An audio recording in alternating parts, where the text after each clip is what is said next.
The Genius Prince's Guide to Raising a Nation Out of Debt. Volume 1. Two men strolled down the stone corridor of the royal palace in the kingdom of Natra. They carried themselves with a certain dignity and pride. Even their gait was refined. This was expected of these two long-time vassals of the kingdom. One was a civil official, the other a military officer. Though in separate spheres of influence, they were appointed around the same time and remained on friendly terms. In fact, they'd occasionally meet up at the palace to share a spirited discussion or two. On this day, however, the hallway wasn't filled with their usual merry chatter, clouded instead by the matching of solemn looks. There was only one reason for their gloom. His Royal Majesty's condition doesn't look too promising, the civil official croaked in a voice thick with emotion. Shutting his eyes tightly, the military officer sighed. Well, with the weather wreaking havoc across the continent, it must be particularly rough on His Royal Majesty, given his physical condition. Oh, the whims of the heavens. I've heard other countries are in shambles from losing key decision-makers. You know, they say the Emperor himself has fallen ill. Thanks to that, the other royal courts have become dens of wily little devils. The civil official sharply exhaled through his nose. Sure, he might have managed to unite the empire with his charisma, but they say the brighter the light, the darker the shadow becomes when it vanishes. I guess this is all the more true since they've yet to name a successor. Well, our own kingdom isn't much different, but unlike them, we have hope in. He trailed off as a figure appeared on the far side of the corridor. No sooner had they confirmed his identity than they immediately stepped aside to salute. This was a rare sight indeed. Not many people in the palace had warranted such a display. Prince Wien. Good morning, Your Highness, they greeted in unison.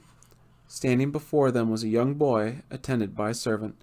He was the crown prince of the kingdom of Natra, Wayne Salema Arbalast. Oh, nothing. Oh, morning, he replied. He was only 16 years old, a boy by most standards, but he'd just been appointed as the Prince Regent, tasked with running government affairs in place of the ailing king. What's with those cheerless expressions? Is it about my father? The two reverently responded to Wayne's inquiry. Yes, Your Highness, confirmed one. My deepest apologies. When we received word about His Royal Majesty's condition, started another. I see. Wayne murmured quietly, placing his hands on their shoulders. There's no need to worry any further. I am here. They trembled lightly under his hands. Besides, it isn't just me. We have so many vassals supporting father all these years. If we join hands, I'm certain we can overcome any national crisis. Your Highness. That's for certain. He serenely smiled over the pair, fervently nodding. There is no time to grieve. We cannot distract him from his recovery. I'll be expecting the two of you to step up and rise to the occasion. Yes, Your Highness, they crooned. As he bid them farewell and continued down the corridor with his servant, the two gazed after him until he was out of sight. Then they sighed and melted into a puddle of complete admiration. Oh, I just knew it. Our shining beacon of hope. I couldn't agree more.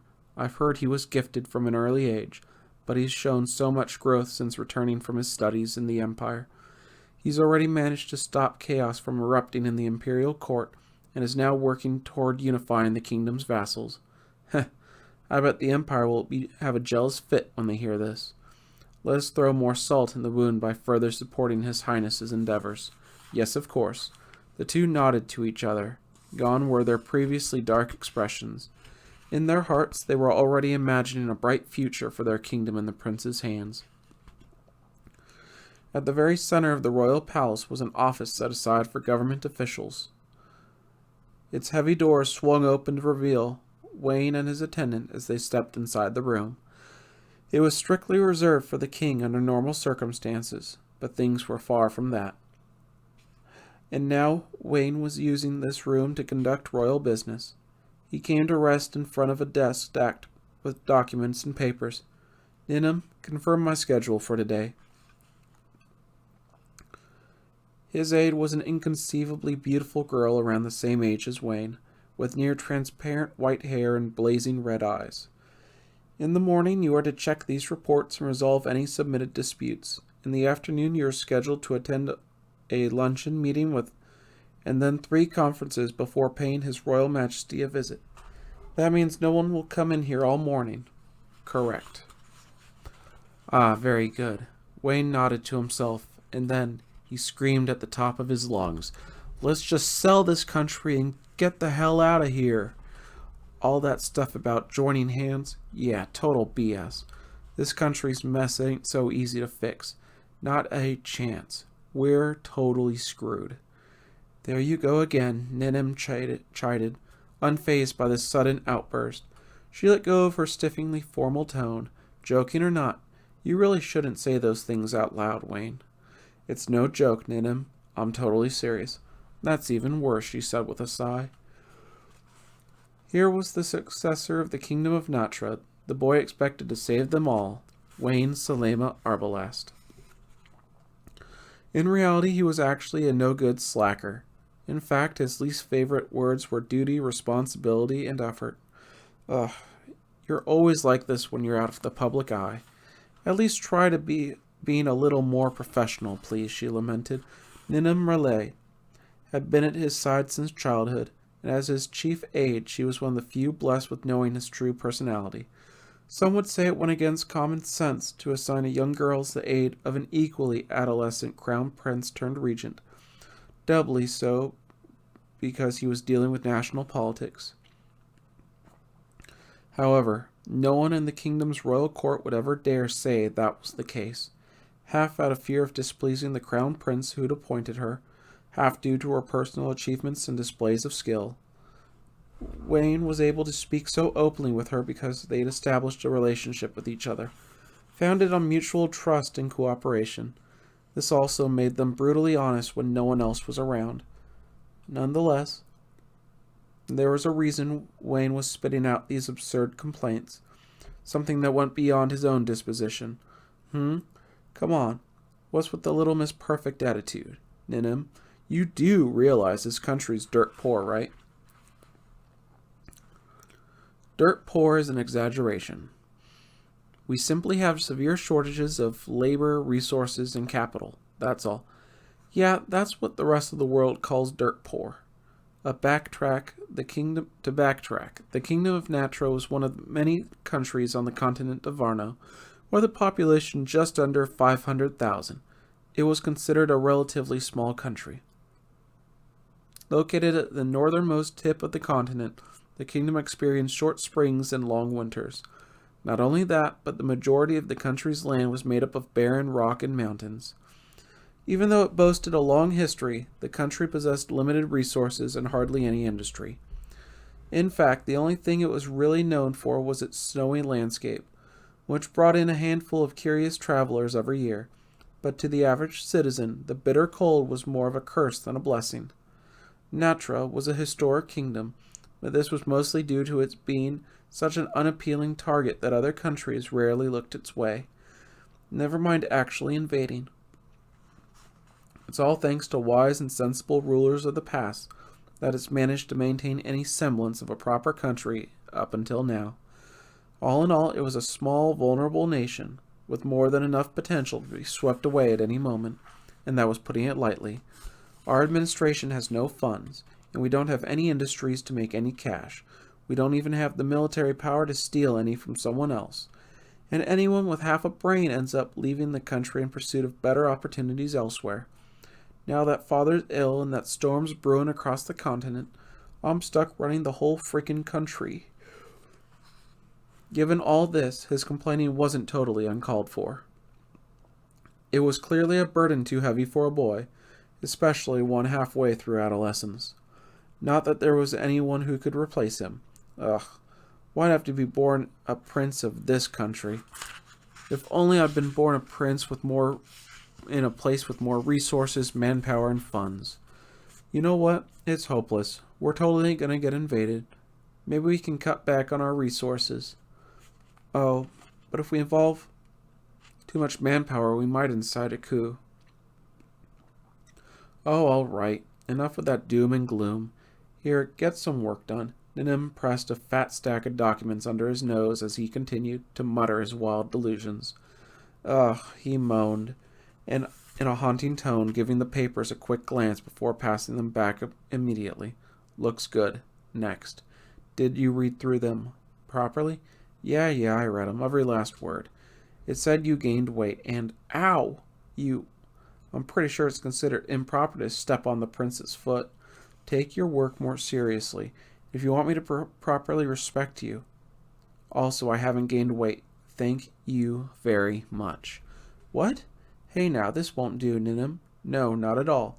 Did you honestly think I wouldn't notice your footsteps getting heavier?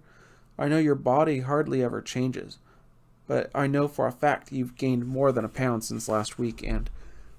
Hey, quit it, stupid. Cut that out. Don't twist my arm. Gah! Would you like to explore just how far your joints bend, or will you do your work? I would very much like to work, please. Very well, then. And for the record, I haven't gained any weight. Am I clear? Yes'm, he caved. Ninum was the only one in the kingdom who could kick his butt into shape.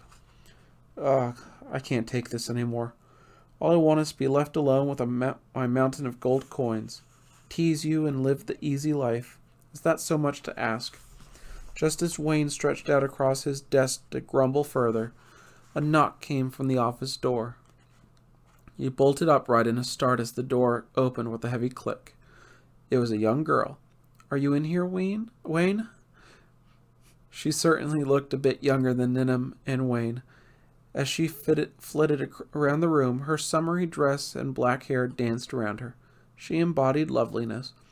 Certain parts of her face bore a striking resemblance to Wayne's.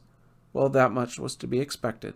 After all, she was Felania Arbalest, the younger sister of Wayne Salema Arbalest. In other words, the princess. Oh, it's you, Felina. What's up?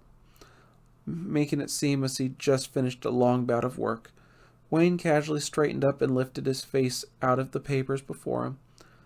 It's not anything important, really. It's just... You've just been so busy lately, Wayne. We've hardly had the chance to talk. Confessed Felina, looking up at him with hope in her glistening eyes. Am I bothering you? As if, Wayne smiled. Any big brother who thinks that is a failure of a sibling. Come over here. Her face lit up as she rushed over to Wayne and hopped onto his knee. Geez, Felina. I know I said come over here, but this is hardly proper. I don't see how that could be. This has been my spot since forever, she giggled, rubbing her cheek against his chest like an affectionate little pet. Wayne found his mouth relaxing into a goofy grin, but he reined it in whenever Felina looked up at him. Meanwhile, Ninum scribbled something on a piece of paper for his eyes only. Sister complex. Drop it, he scrawled. Felina tilted her head at him curiously. Is there something wrong, Wayne? Oh, no, it's nothing. I was just thinking you're so light compared with a certain someone. Now, it's not very nice to compare people's weights. Ha ha, you're right, I'm sorry. Wayne said with a laugh, looking straight at Nim. I'm gonna kill you. And he was just gonna pretend he didn't see that last one. I'm so relieved, Felania said with a sigh. I was afraid you'd be upset with me for getting in the way. Wayne? Oh, well, yeah. I've been at it non-stop, right, Ninum? Why, yes, of course. In fact, just before your Highness's arrival, Wayne said that he was displeased with the amount of work I'd given him. I think he insisted I give him more. Without missing a beat, Ninum whipped out a mountain of paperwork from an undisclosed location and dropped it on his desk. I, Ninum Relay, am in awe of your Highness's tireless dedication to his duties as regent. Oh my, well, that's Wayne for you, right? It's only natural as a prince. Wayne chuckled with confidence while shooting Ninum the most damning glare. She feigned ignorance. But you won't have much free time for a while, will you, Wayne? Yeah, the vassals have helped keep the royal court under control for the most part, but there are still problems in the kingdom. I'll be busy until we can find a solution. I'm sorry. The truth is, I'd really love to play with you. There's no reason to apologize, consoled Felania. Shaking her head, her voice grew anxious. But promise you won't push yourself too hard. If you collapsed like father, oh, I don't know what I'd do. Don't worry, I may look scrawny, but I won't go down easy, and you're wrong if you think you can't help out. What can I do? It's not difficult. Just keep on smiling. He poked at her full cheeks. As long as you keep that up, Felania, Father and I will be just fine. This is your special power. Really? Of course. I never lie to you. Mostly. Usually. Yeah, well, I'm telling the truth now. So, is this good? She gave him a small smile, and he nodded sincerely with satisfaction. Wow, yeah, I'm feeling better already. But I think a hug would make it even better. Hee hee hee. Oh, you're so silly. Whee! She giggled, jumping into his arms. How's this? Wow, that's perfect. I think I can power right through my work this afternoon. Today's a big day, so you're really helping me out. Oh, that makes me so happy. But what's so important about today? Felania tilted her face to look up at him as she continued to hold on to him tightly. I have a meeting with the Imperial Ambassador.